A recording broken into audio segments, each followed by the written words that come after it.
La oración no es una meditación, sino la expresión del silencio de Dios. En este camino cuaresmal quisiera hablaros de la oración. En un anterior vídeo habíamos tenido oportunidad de reflexionar sobre el ayuno. En este caso hablaremos de la oración.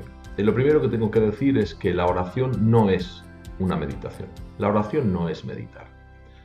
Meditar es buscar el silencio interior para conectar con la naturaleza, en el caso de los creyentes para conectar con la creación.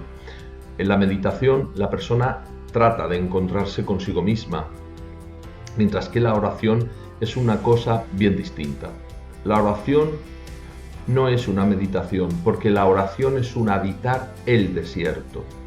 Y digo bien, no es un habitar en el desierto, no es un vivir en el desierto, sino es un habitar el desierto, un vivir el desierto.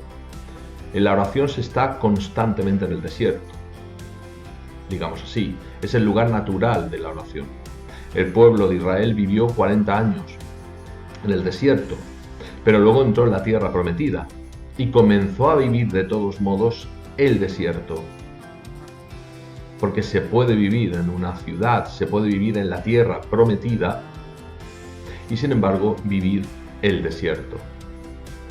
Más aún, la oración es un constante vivir el desierto. Pero nos podemos hacer la pregunta de por qué la oración supone un vivir el desierto. La palabra davar hebraica del hebreo se construye a partir de la raíz de la dbr, cuyo verbo significa hablar. La palabra hebrea midbar, traducida como desierto, es en realidad el lugar de la palabra, porque davar significa palabra. Midbar significa desierto, el lugar donde se da la palabra, el lugar donde se da la Torá que fue comunicada a Israel.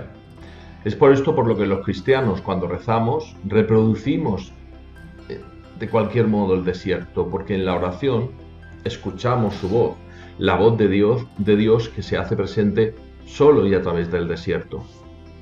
Cuando el pueblo de Israel olvidaba que Dios lo había sacado de Egipto y los había ayudado a cruzar el desierto, les enviaba pruebas, como por ejemplo el exilio de Babilonia, que es una durísima prueba por la que el pueblo de Israel tuvo que atravesar, para que no se olvidaran de Dios, para que no se olvidaran de quién era el Dios que los había sacado de Egipto y los había ayudado en la travesía del desierto. Por tanto, la oración es un grito en el desierto, con la confianza de que Dios nos escuchará, porque allí precisamente en el desierto se encuentra la palabra. De hecho, Cristo mismo fue llevado por el Espíritu Santo para hablarle al corazón. ¿Y por qué Dios nos lleva al desierto para hablar con nosotros? Una interesante pregunta. En el desierto no se puede vivir, no hay nada que comer, no hay nada que beber.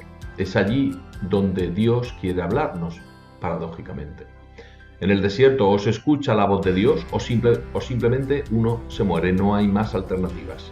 Digamos que Dios en la oración nos pone a todos en una encrucijada. La oración quizás no es un hablar nosotros, sino más bien un dejarnos hablar de Dios, escuchar la voz de Dios. Pero ¿dónde se oye su voz? En el desierto, es decir, en nuestra vida, en nuestra historia. La vida de cada hombre es el lugar de la morada de la voz de Dios, donde Dios quiere vivir. Es por eso por lo que la voz de Dios se escucha en los hechos concretos de nuestra vida. De lo contrario, la oración corre el riesgo de convertirse en una especie de monólogo sin sentido y también puede llegar a ser una meditación. Por eso, la oración se encuentra en el pasaje de la Samaritana, porque la oración es un buscar el agua que salta hasta la vida eterna, porque dentro del desierto nos da esta agua como única posibilidad de vida. Es el espíritu del hombre el que grita. ¿Os acordáis del vídeo de la estructura de la persona humana? Es el espíritu, es el interior del hombre que grita. La oración es un habitar el desierto, es un grito en el desierto para que podamos escuchar la voz del Señor. La oración, por tanto, no es un mandamiento, es una necesidad, es el oxígeno de la vida cristiana. Un cristiano no puede vivir sin la oración porque la oración es su modo de vida. Bien, pues hasta aquí este vídeo de la oración en la Cuaresma. Si te gustan estos vídeos, te invito a suscribirte a mi canal. Hasta pronto.